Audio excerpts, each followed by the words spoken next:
Hello and welcome to the Deep Dive. Today we're embarking on a really unique exploration. It's specifically tailored for anyone looking to master English basics, particularly if you're aiming to work, thrive in the restaurant world. Which is such a dynamic environment, isn't it? Yeah, High pressure. exactly. So our mission today is really to pull back the curtain on this, remarkable resource we found. We want to dissect its structure, its learning fees, and fundamentally why it seems to be such an effective tool for A1 English learners stepping into that professional setting. Right. It's not just about learning words, it's about getting the confidence, the actual ability to use the language when things are busy. And what's truly fascinating here, I think, is how this guide goes beyond just, traditional language teaching. Yeah. It doesn't just give you words and grammar. Mm-hmm. It cleverly weaves in things like crucial soft skills, cultural nuances, even some psychological support, really. It provides a much more holistic learning experience. Holistic. And that integrated approach is just so important because it tackles that huge challenge A1 learners face, bridging the gap between learning English in theory and then needing it right now in a demanding job. That's a really powerful point, the holistic learning. But, given the pressure of starting a new job, how does the guide make sure that broad approach doesn't just overwhelm someone? An A1 learner might just need those practical phrases like immediately. It seems like a tricky balance. It does. And the source material we're diving into is this really comprehensive, interactive guide. It's called the Restaurant English Podcast, Your Guide to Service and Success. And it is designed, like you said, to be a lifesaver for beginners, creating that practical path. Well, that's where its pedagogical approach, the way it teaches, really shines. It manages to simplify what is a very complex environment without dumbing down the language itself. Yeah. It gives you those immediate usable phrases alongside the why and how. So it empowers learners to kind of get over that initial hurdle, that fear. Yeah. It's really a great example of how very targeted learning, broken down into manageable, confidence-boosting steps, can lead to really quick and practical results. Yeah. The overarching concept and pedagogical approach of the guide. So let's start by really unpacking the why behind this guide. Mm-hmm. The creators obviously spotted a pretty significant, maybe often overlooked problem. Just the sheer mental and emotional challenge of starting a job in an English-speaking restaurant when you're also just beginning to learn English. Yeah. I mean, imagine that pressure. You're already in a new place, new colleagues, learning new tasks, trying to memorize a menu. And then every single instruction, every customer interaction is in a language you're still figuring out. Mm. It's not just a steep learning curve. It feels almost vertical sometimes. Oh, absolutely. It's a huge cognitive load. It could easily overwhelm most people.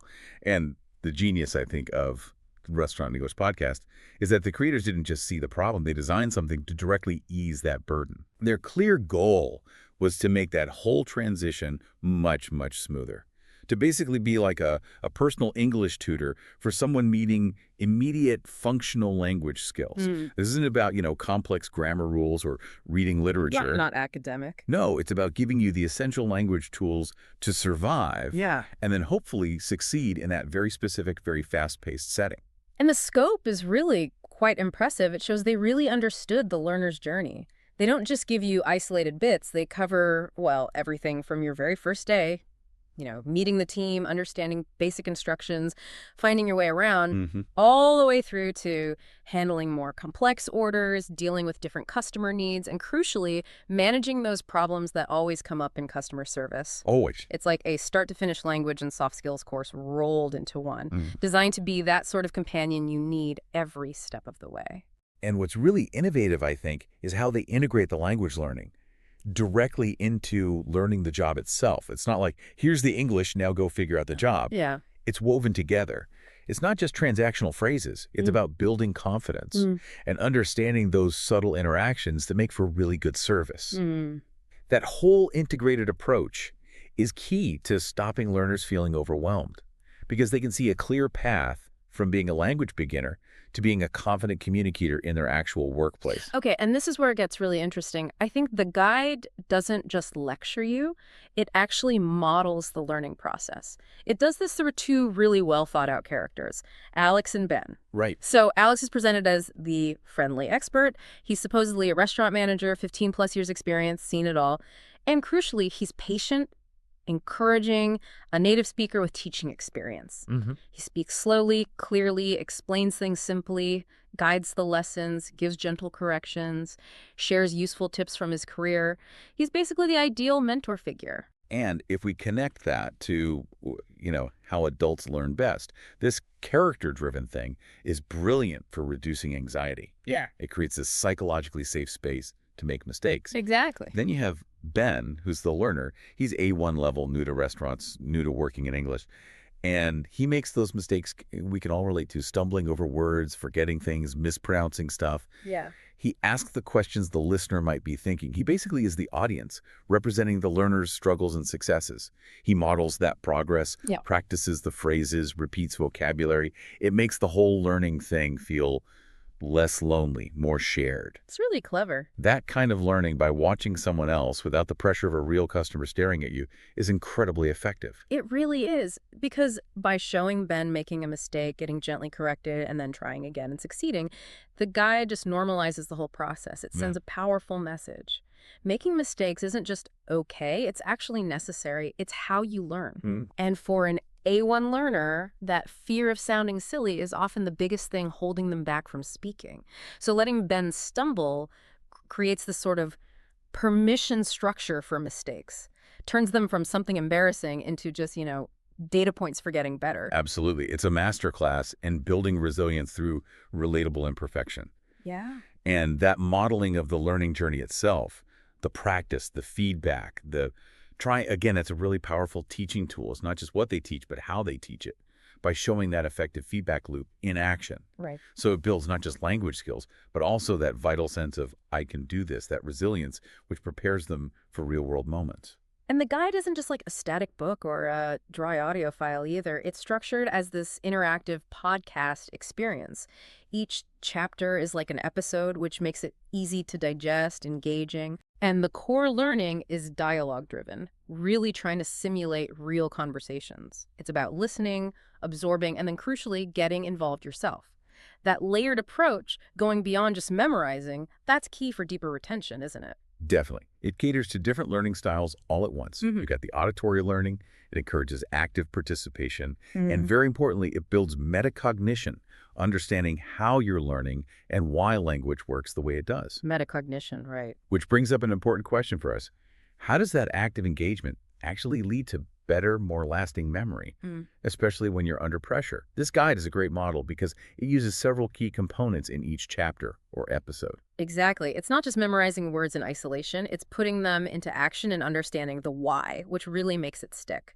So first, each part has a key vocabulary section, like 5-10 essential words or phrases for that topic. You get a simple meaning, an example sentence.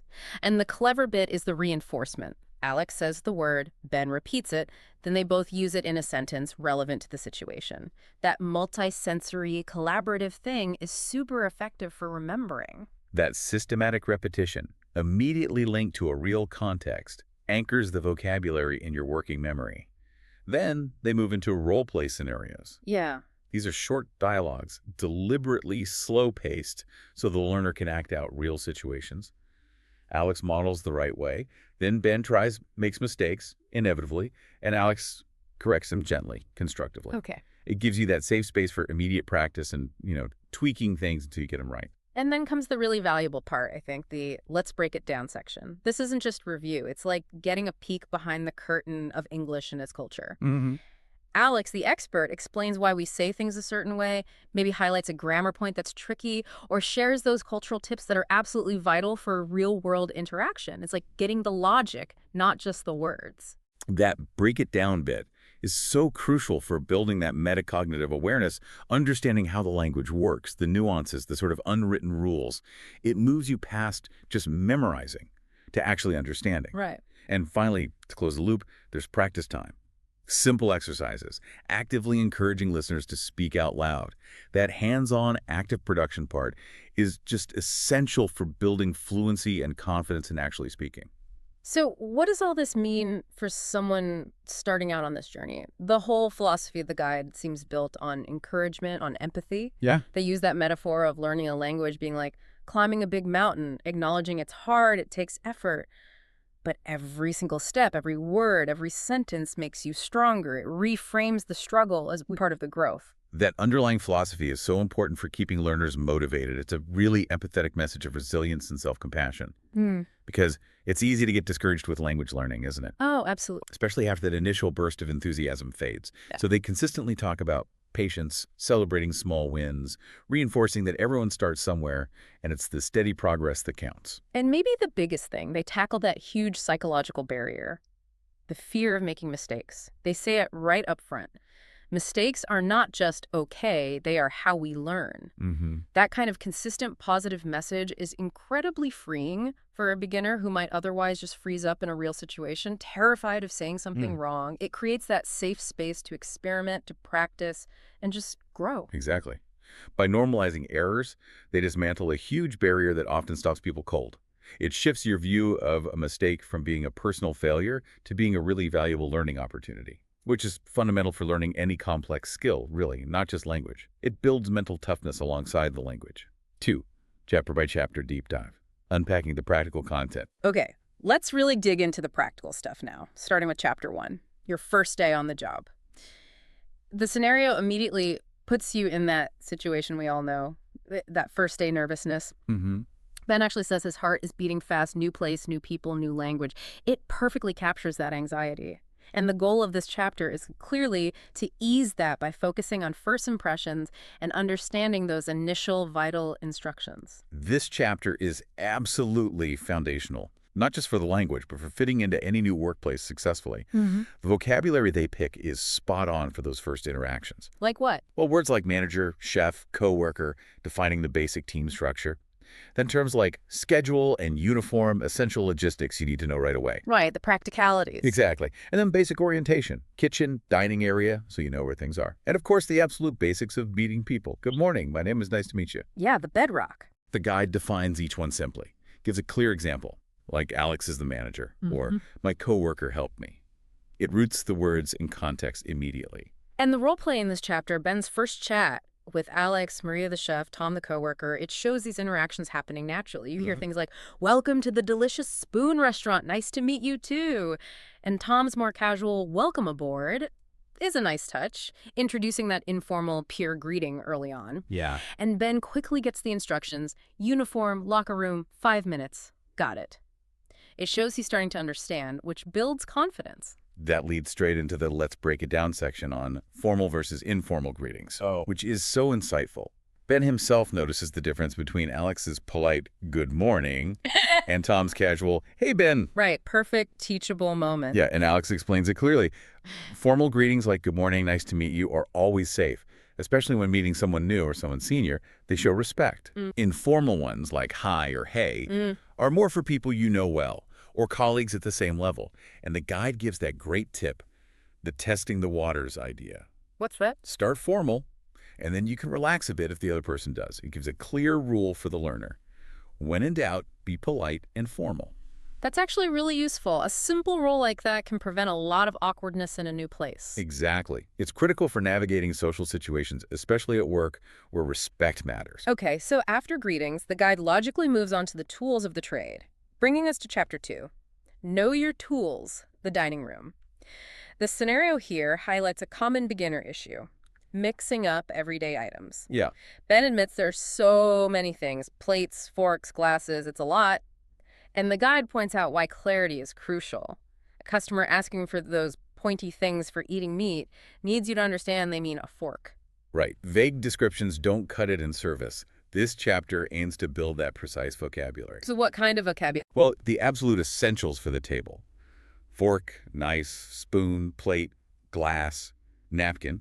Then it broadens out to menu, tablecloth, table, chair, booth, the basic furniture and service items. Okay.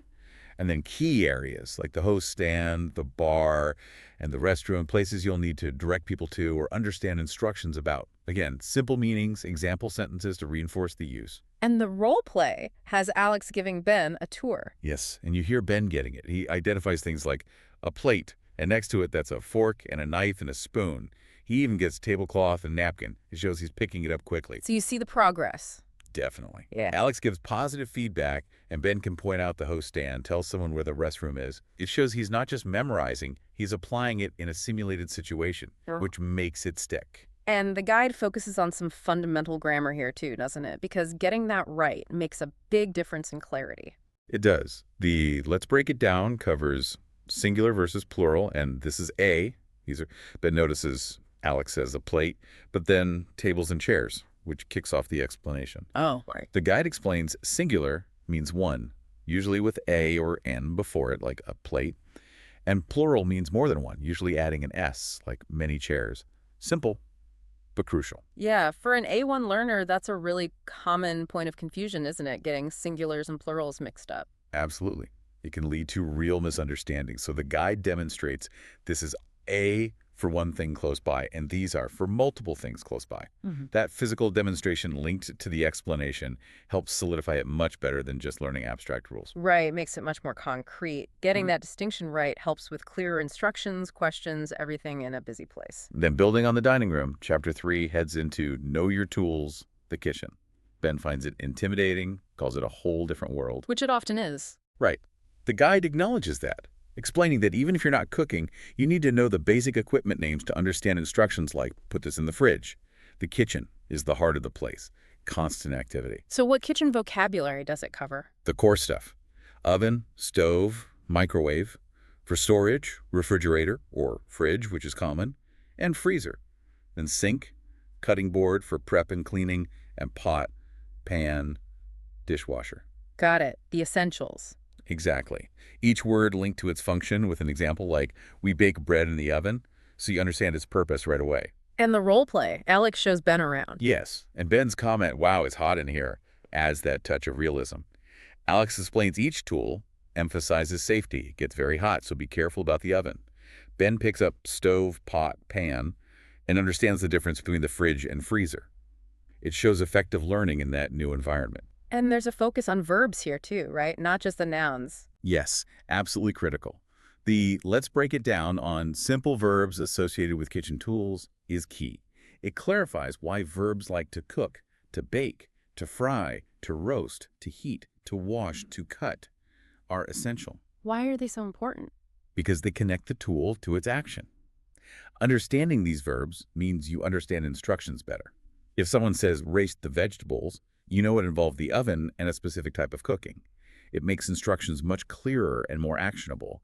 It brings the tools to life, functionally. Okay, Chapter 4 gets into understanding the menu. Ben calls it a whole new language, which feels very true for anyone starting out. It really is. The guide calls the menu the heart of our business and a story of our food, which really highlights its importance. It's not just for you. You need to understand it to tell that story to customers. Exactly. This chapter is fundamental for a server. The vocabulary is broken down logically. First, the common menu sections. Appetizers, soups and salads, main courses or entrees, desserts, beverages, or drinks. Knowing the structure helps navigate it. Precisely. Then, crucially, cooking methods. Fried, grilled, baked, steamed, roasted. And the guide stresses recognizing these within the dish names. Why is that so important? Because it gives you instant insight. Knowing something is grilled tells you about the heat, the texture, the potential flavor, beyond just the main ingredient. Grilled salmon means something different from steamed salmon. It gives you a deeper understanding. Ah, I see. Like a shortcut to understanding the dish. Exactly. It provides a framework. And then, of course, it covers common food and drink words. Chicken, beef, fish, pasta, rice, vegetables, fries, cake, ice cream, water, soda, juice, coffee, tea, the basic building blocks. And in the role play, Ben reads a menu with Alex. Yes, and you see his progress. He gets the sections, he spots the cooking methods and the names like grilled salmon, roasted chicken, he understands beef pasta. It shows he's applying the concepts, not just memorizing words. That's great progress. And it leads perfectly into the let's break it down on how to ask about an ingredient. This is vital, especially for allergies and dietary needs. Non-negotiable in a restaurant. Absolutely critical for safety. Right. The guide gives two key phrases. Does this have for specific things? Yeah. And what is in the for a general list? Yeah. And the golden rule. Never guess. Always say, let me check with the chef for you. That's not just being helpful. It's about responsibility, isn't it? Customer safety is paramount. Totally. You cannot risk getting that wrong. The guide explicitly tells you. Go ask the chef, come back with accurate information. It teaches the right protocol for a high-stakes situation, building trust through competence. It's really an ethical point as much as a linguistic one. Okay. Chapter 5 moves to greeting and seating customers. This is all about that crucial first impression. Ben still feels a bit nervous, which is relatable. But the guide emphasizes this moment, sets the tone, calls it the restaurant's first handshake needs to be warm, clear, efficient. Yeah, create that welcoming vibe. This section introduces those essential phrases. Hello, welcome to restaurant name. Instant hospitality. Right. How many in your party? Or a table for two. Efficient ways to get the group size, then polite directions. Right this way, please, or please follow me. And once they're seated, Phrases like, here are your menus, and your server will be with you shortly, are key for setting expectations, ensuring a smooth start to their meal. okay. And the role play shows Ben practicing this. Yes, and he recovers well from a small slip-up repeating, how many in your party, after he already knew. A very natural beginner mistake. Yeah, it happens. But he also thoughtfully remembers to ask about a high chair for a family with a baby, which Alex praises as great service. It shows he's thinking beyond just the script, understanding customer needs. That's really good. It shows proactive care. And these polite forms, the guide points out, aren't just niceties. They're cultural signals of respect and warmth, building trust. The let's break it down on smiling, politeness, and formal address is insightful. It explains a smile is a universal welcome sign, helps even if your English isn't perfect. It reinforces using please, thank you, excuse me, sorry. And it introduces sir and ma'am for showing respect, especially with strangers. That cultural bit is so important, often missed in basic language learning. It really is. It helps a learner feel more competent in real interactions. Understanding nonverbal cues like smiling and using polite forms consistently builds that human connection. It's cultural intelligence. Chapter 6, taking the order. Ben feels the pressure here, calls it the most important part. He's worried about mistakes, which is understandable. Very valid concern for a new server. The guide frames it as a critical step, needing clear communication and active listening, being a food detective and a helpful guide. It's a core responsibility, directly impacting the kitchen too.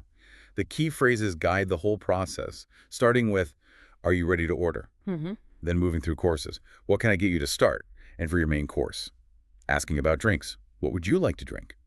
Offering more. Would you like anything else? And recommendations. Yes, phrases like, I recommend thee, and confirming choices. Excellent choice. Plus, it teaches the polite customer phrases, I'll have, and I would like. These are the building blocks of service interaction. And in the role play, Ben does well. Remarkably well. He takes the order, recommends the grilled salmon confidently, answers questions about sides, and Alex emphasizes that crucial final step, confirming the order back to the customer. Why is that so important? It's vital for preventing errors. Ensures the customer gets what they want, saves the kitchen from making wrong dishes. It's a key operational habit taught through language. Right. It shows how language connects directly to efficiency and accuracy. So the let's break it down here must be quite important too. Extremely. It covers how to write down an order clearly, stressing system, organization, abbreviations, noting special requests like no rice, and repeating the order, as we said. But also the crucial social difference between saying I want, which sounds impolite, demanding, and the standard polite forms I would like or I'll have. Ah, that politeness distinction again. Why is I want considered rude? It sounds demanding, almost childish in a service context. I would like or I'll have are much more respectful and standard. It's a key cultural nuance. Getting it right makes you sound professional, respectful. It's not just grammar.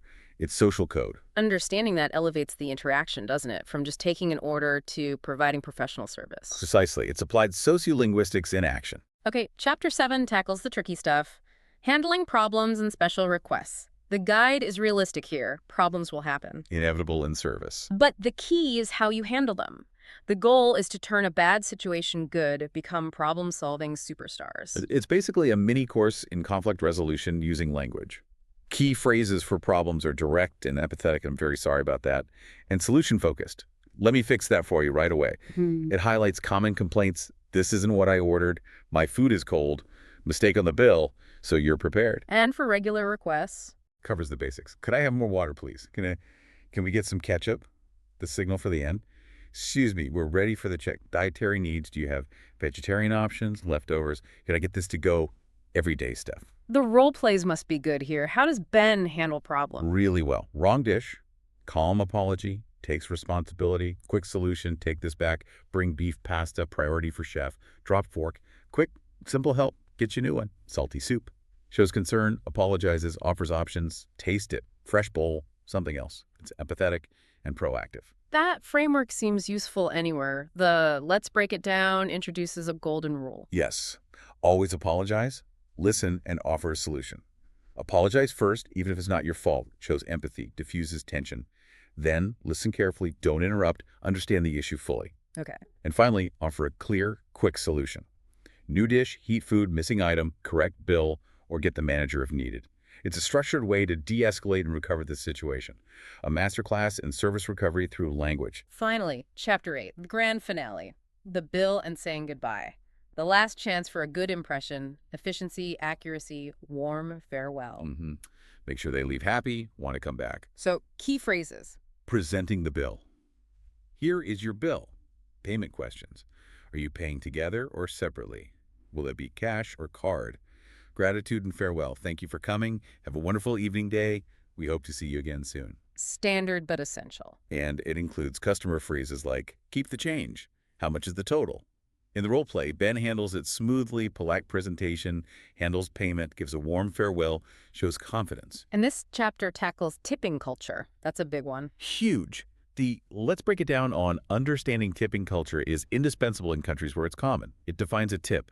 Extra money. Thank you for good service. Not part of the bill. Right. It's more than just money. It's cultural. Exactly. The guide explains common calculations, 15 to 20%, methods, cash, card, kick the change, and crucially why people tip. Cultural norm, part of server income, direct reward for good service. That context is vital for a new server. Understands expectations, links service quality to earnings. Precisely. It reinforces why all those communication and service skills taught throughout the guide are so important. It ties everything together with practical value. Outro. Wow, okay. We've really covered a lot today. This guide, the Restaurant English podcast, it really does seem like a goldmine for learners. It stands out because it's not just teaching English words. It's building confidence through that mix of practical vocabulary, essential phrases, and those really valuable cultural tips, all aimed right at the restaurant world. It feels like a great model for applied language learning. It really does embody that idea of language learning as a journey, not a race, doesn't it? Yeah. Every day you practice, every new word, every conversation makes you a little better, more confident. And it keeps hammering home that idea that mistakes are okay, there are opportunities to grow, fosters that resilient mindset. Exactly. And it goes beyond just language to those universal skills, being friendly, listening properly, being ready to help. When you combine those human qualities with growing English ability, you become really valuable, right, in any team. Absolutely. So what does this all mean for you, the listener? It means resources like this, designed with such empathy and practicality, they're more than just tools. They're catalysts, really, for development, breaking down big tasks into manageable, confidence-building steps. That holistic approach, language, culture, professional skills, that's what sets it apart. It's not just making a speaker, it's nurturing a capable, confident, culturally aware person ready for their job. So as you think about how this guide empowers English learners in that specific, fast-paced restaurant world, maybe consider what bigger lessons you can take away. How can you apply these ideas, breaking tasks down, practicing with that learner mindset, understanding the why, to learning any complex skill? Good question. Whether it's coding, cooking, a new hobby, think about the power of that structured, empathetic learning approach, where mistakes are milestones, and every small win builds towards real mastery. Hopefully, this deep dive gives you some food for thought on finding similar resources or applying these principles yourself.